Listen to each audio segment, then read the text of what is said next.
Thank you for having me. My name is Lanni Marchant. I'm an Olympian in the 10,000 meter and marathon, former Canadian record holder in the marathon and half marathon, graduate of the University of Ottawa and Michigan State Colleges of Law, and a licensed and practicing attorney admitted to the Tennessee Bar and the Federal Eastern District Bar of the United States. I've spoken to you previously. In October 2016, I testified here about my experiences as a national team athlete, a female national team athlete. In my testimony 6 years ago, I highlighted the maltreatment and abuses I suffered at the hands of my federation, sexism, ageism, and sexual harassment I experienced by my own Olympic teammates. To quote my own testimony, "There is little understanding of the development of a female distance runner and that age does not necessarily dictate results. The funding of athletes like myself, over 30 and female, often comes with performance requirements that are not set on younger athletes equally or on our male counterparts." I further went on to state, "We expect our teammates to have our backs, not to comment on our backsides. We do not need men in the sporting world to proclaim they stand behind us as feminists because it gives them the perfect view to comment on our behinds. Instead, we ask them to stand beside us." I did not realize during my previous testimony that we were on the brink of the Me Too movement. Perhaps had I been more timely with my discussion points, I would not have been trolled, harassed, or further victimized online and by the sporting community. Since my testimony, I did not sit back and wait for you, my government, to step up and help fix the very broken system I was expected to compete and thrive in. Instead, I took my experiences, my education, and my desire to leave sport in Canada better than what I had experienced and joined forces with Athletes Can to be part of their Safe Sport Work Group.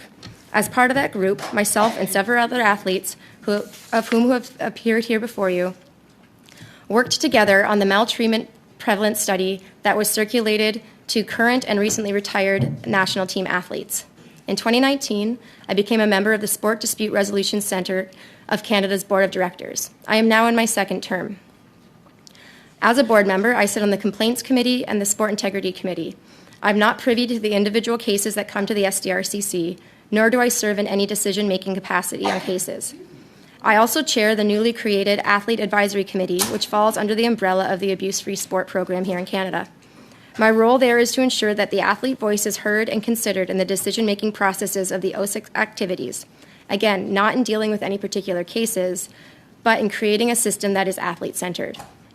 It has been over these past 6 years of working with different sport and athlete agencies that I realized I was not alone in my experiences of maltreatment.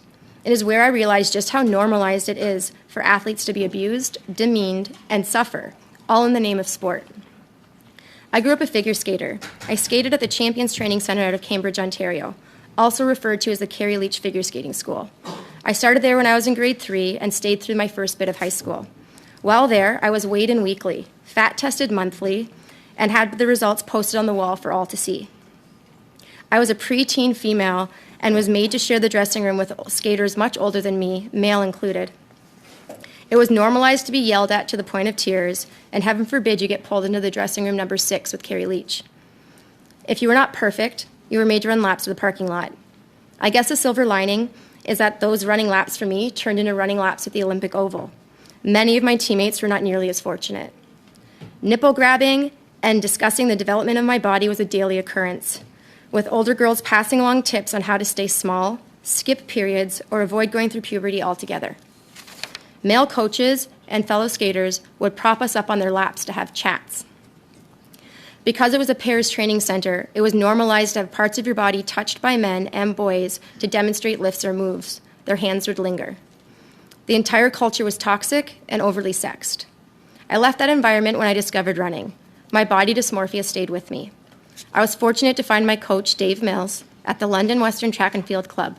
I do not know if I would have survived my high school running career and professional career since without him. My university experience was not any different from my skating years. Yes, I was in the USA NCAA system, but I imagine it paralleled the experiences of my Canadian counterparts. There, eating disorders were part of what it took to be on the team. Coach Gauthier would openly discuss his favorite parts of our bodies. He would slut-shame the female runners and celebrate the guys for their dating activities. Any systems we had back then did not provide any solutions and certainly did not provide any protection to us, the athletes. In speaking up, we should not have to be afraid of losing our scholarships, our funding, our spot on a team, or access to services. How is it that my experiences in sport, dating all the way back to the 90s, and the fear that those environments thrived off of are still those same experiences described by athletes half my age today. I have done my best over the past 6 years to help this be part of a fix for the Canadian sports system. I have to ask, where were you? We have abuse-free sport up and operating in Canada, but it's taken so much pressure. Why has it taken so much pressure for you to let it have any teeth? Why did we, or do we, have to wait until this spring to see it be mandatory for every national sports organization to sign on to the program? It's been proven over and over that NSOs cannot be trusted to self-regulate. Athletes are not protected. NSO investigators ignore pleas from witnesses to look at the entirety of the toxic environment of a club and skating center. The goal seems to always protect the brand, protect the status quo. The concern falling more on protecting the career of an accused rather than the experiences and the career of the athlete.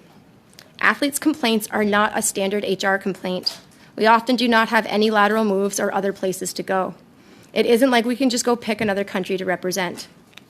In 2016, the High Performance Director of Athletics Canada, Peter Eriksson, was fired for his abuses of power and his maltreatment of national team athletes, only to then be hired by On the Podium. Sport in Canada is incestuous. Where and how are we meant to feel safe? Where was my protection when I was pegged as the athlete to get Peter Eriksson fired? Why did my testimony here 6 years ago fall on your deaf ears? To pursue sport, represent Canada, should not mean a decision between risking our physical, mental, and emotional health to achieve our goals, or the alternative is walking away completely because the system is broken. Athletes are screaming for a sporting system to provide a safe and protected space for us to speak up.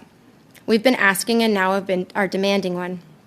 Why, after the maltreatment prevalence study demonstrated a toxic sport environment, when we demanded an independent mechanism for safe sport, did the application process require it be built and mandated that it be built and housed within an already existing entity?